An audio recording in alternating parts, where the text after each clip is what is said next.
Hai minimalist people, kembali lagi dengan aku Ata, a girl and minimalist. Yeay.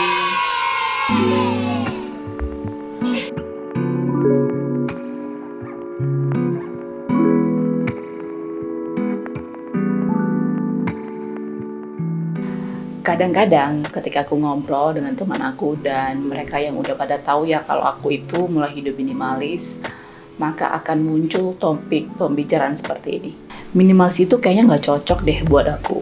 Minimalis itu kayaknya hanya cocok untuk orang-orang tertentu aja. Kalau hidup sendiri oke lah ya hidup minimalis. Tapi kalau udah married, bareng suami dan istri, susah lah. Ntar palingan berantem terus. Aku udah punya anak 2, masih kecil-kecil lagi. Gimana mau hidup minimalis coba? Minimalis kayaknya cuma cocok untuk orang kaya aja. Minimalis hanya cocok untuk orang yang introvert. Kalau untuk orang extrovert, kayaknya nggak bakalan nyaman deh hidup minimalis. Minimalis hanya cocok untuk orang yang tinggal di desa. Kalau tinggal di kota ya, gimana ya mau hidup minimalis? Minimalis people, kebenarannya minimalis itu buat semua orang.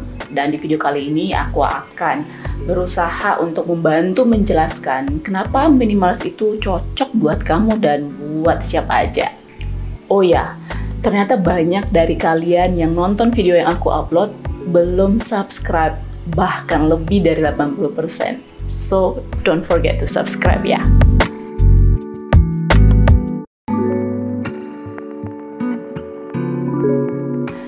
Minimalis itu bukan kayak suatu perangkat atau pola atau suatu pedoman. Jadi minimalis itu nggak baku. Bagi setiap orang pasti berbeda-beda pengaplikasiannya ketika mau mengadop gaya hidup minimalis ini dalam kehidupan sehari-hari. Kamu tinggal di mana, kamu udah berkeluarga atau tidak, pekerjaan kamu, hobi kamu apa, and then juga usia kamu, pendapatan kamu tinggal di negara mana. Well, semua faktor itu akan berkaitan bagaimana kamu bisa cocok menerapkan gaya hidup minimalis ini di dalam kehidupan kamu. Karena pada akhirnya faktor-faktor yang sudah aku sebutin tadi itu berpengaruh besar terhadap barang-barang apa aja yang akan tetap kamu simpan dan barang-barang apa aja yang harus kamu singkirkan. That's why lah seorang minimalis yang baru tamat kuliah dan baru sedang tahap awal bekerja itu berbeda dengan seorang minimalis yang sudah berkeluarga dan sedang memiliki anak yang masih kecil. Berbeda juga dengan seorang minimalis yang udah di usia matang dan mempunyai anak remaja.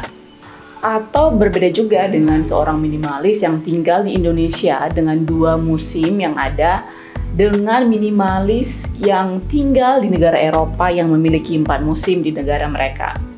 Penting dicatat bahwa minimalis satu-satu tujuannya itu bukan hanya untuk memiliki sedikit barang, tetapi memiliki barang yang benar-benar kamu butuhkan. Ingat ya, yang benar-benar kamu butuhkan. Hingga kita bisa memiliki hidup yang sederhana, yang simple dan meaningful. Dan intinya itu jangan sampai barang-barang yang kita punya itu membuat kita nggak memprioritaskan apa yang paling penting dalam hidup kita. Kita juga lebih bisa menghargai apa yang kita punya dan menyingkirkan hal-hal yang mengalihkan kita dari apa yang paling penting dalam hidup kita. Nah, bagi kamu yang memiliki list barang yang sudah menumpuk, gunanya adalah untuk meminimalis barang-barang yang kamu punya seoptimal mungkin. Sebaliknya, bagi kamu yang memiliki barang yang sedikit, gunanya adalah untuk memandu kamu supaya memiliki barang yang efektif berdasarkan fungsinya, bukan jumlahnya. Oke, aku akan mengajak kalian berpikir seperti ini. Kalau minimalis itu banyak manfaatnya, kenapa kita nggak mencobanya? Toh, minimalis itu sarana bukan untuk menghabiskan uang, tapi malah sebaliknya dengan memiliki barang yang benar-benar kita butuhkan, kita lebih bisa nih menghemat dan menyimpan uang. Jadi minimalis itu bisa membantu kita untuk berhemat dan menyimpan uang. And then yang kedua, coba menjawab pertanyaan ini. Apakah dengan memiliki banyak barang membuat kamu bahagia? Aku masih ingat ketika 4 tahun yang lalu Bapak Gembalaku berkata, di mana hartamu berada, di situ hatimu berada. And then hari itu juga aku melihat pakaian sebanyak 350-an ya kalau nggak salah di dalam lemari aku. Dan ada juga 10 tas yang digantung, 5 sepatu yang masih utuh di dalam kotaknya, dan 5 lagi di dalam rak sepatu. Dan kalau dihitung-hitung, ya itu semuanya uang ya. Hingga flashback kembali 10 tahun kerja kok yang ada cuma dapat mengoleksi baju, sepatu, jam tangan, tas, dan macam banyak barang lainnya. Dan muncul pertanyaan di benak aku waktu itu, apakah semua ini membuat aku bahagia? Dan jawabannya ternyata tidak sama sekali. Karena ya kita cenderung gitu ya, kalau misalnya mikir setiap gajian, bulan depan kalau aku beli tas itu kayaknya aku seneng deh. Bulan depannya lagi kalau aku beli jam itu kayaknya aku happy deh. Jadi coba lihat barang-barang yang kamu punya sekarang dan tanya pada diri sendiri, dan harus berani mengakui ya kalau semua barang-barang itu apa membuat kamu bahagia. Ingat bahwa kebahagiaan kita itu bukan berasal dari barang-barang yang kita beli. Kebahagiaan itu berasal dari rasa syukur dan merasa cukup dengan apa yang sudah kita punya. Jadi minimalis itu menyadarkan kita untuk bersyukur dan bahagia. Yang ketiga, ingat, nilai kita itu tidak ditentukan dari seberapa banyak barang yang kamu punya. Dan semakin banyak barang yang kita tidak perlukan itu sebetulnya ya sebenarnya menghabiskan waktu, energi, dan juga ya kebebasan kita. Gak ada yang salah dengan mengkonsumsi sesuatu. Namun konsumsi menjadi salah ketika seseorang membeli barang yang tidak dibutuhkan ya sebenarnya. Gak penting-penting amat, tapi karena untuk pamer, sedang tren, atau karena FOMO, fear of missing out, merasa dengan memiliki barang tersebut dia akan menjadi lebih baik. Nah, pemikiran-pemikiran yang seperti ini yang sering menjebak kita. Contoh nih, kita paksain beli vacuum cleaner dengan menyicil tiap bulannya, padahal kita masih bisa pakai sapu dan ngepel di rumah. Yang berakhir, tiap bulan kita akan bakalan nyicil dan membuat keuangan kita mungkin kurang baik, dan tiap bulan kita akan merasa kekurangan. Nah, minimalis di sini membantu kita untuk tahu persis hal-hal apa yang pokok bagi kita demi memberi ruang untuk hal-hal yang utama bagi hidup kita. Jadi, minimalis membuat hidup kita lebih tenang dan tidak khawatir akan kekurangan. Yang keempat, minimalis itu bukan memaksa kita pada aturan yang sama dan baku untuk semua orang. Bahkan menurut aku minimalis itu sangat unik ya, terlepas dari karakter dan kepribadian yang kamu punya. Aku punya teman seorang minimalis yang kebetulan dia punya hobi bersepeda. Aku punya teman seorang minimalis dan dia punya hobi bersepeda. Dan seorang yang punya hobi bersepeda pasti akan berbeda fokusnya dengan orang yang punya hobi bermusik.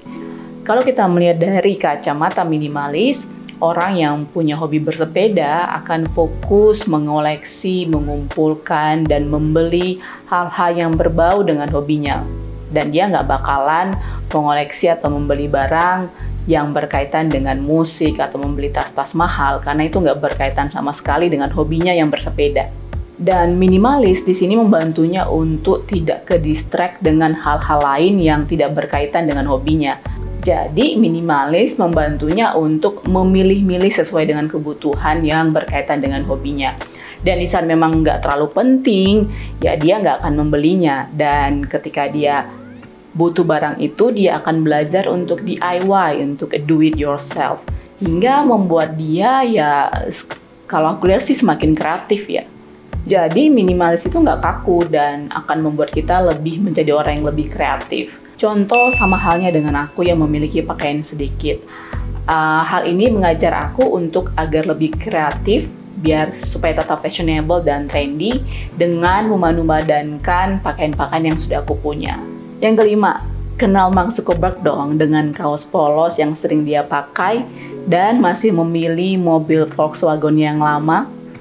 atau Warren Buffett yang masih memilih tinggal di rumahnya yang tidak terlalu besar yang dia beli tahun 1958, atau Charles Ergen, CEO Dish yang masih sering membawa bekal dari rumahnya. Nah, nilai-nilai minimalis dari orang-orang ini seakan memberitahu kita orang-orang super kaya pun itu masih justru memilih fokus pada hal-hal yang substansial dalam hidup mereka dibandingkan menghabiskan waktu pada hal-hal yang tidak begitu penting yang bersifat di permukaan saja. Di zaman media sosial ini, banyak orang yang gak sungkan-sungkan untuk memamerkan segala hal yang mereka anggap sebagai penanda status sosial mereka dan kekayaan yang mereka miliki. Terbalik ini dengan mereka yang sungguh-sungguh super kaya. Dan kebanyakan orang-orang yang super kaya ini justru enggan untuk memamerkan kekayaan mereka.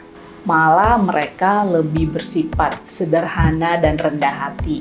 Bisa jadi nih, gaya hidup minimalis ini yang membuat kalangan orang super kaya ini bisa mampu mencapai kesuksesan dalam hidup mereka. Jadi, minimalis mengajar kita agar tetap rendah hati dan menjadi orang yang lebih baik. Bisa jadi minimalis juga menjadi indikasi orang-orang sukses. Amin. Tentu saja minimalis itu untuk semua orang. So, jangan mengotak-ngotakan kamu bukan orang yang tepat untuk hidup minimalis. Walaupun minimalis sedikit kayak melawan arus ya di tengah-tengah hiruk-pikuk kehidupan zaman sekarang, tapi jika dimulai dengan kamu, aku yakin kamu bisa menginspirasi semua orang di sekitar kamu. That's it video dari aku, mudah-mudahan dengan video ini menginspirasi kamu untuk menjadi minimalis. See you minimalist people, bye-bye, bye-bye, bye-bye.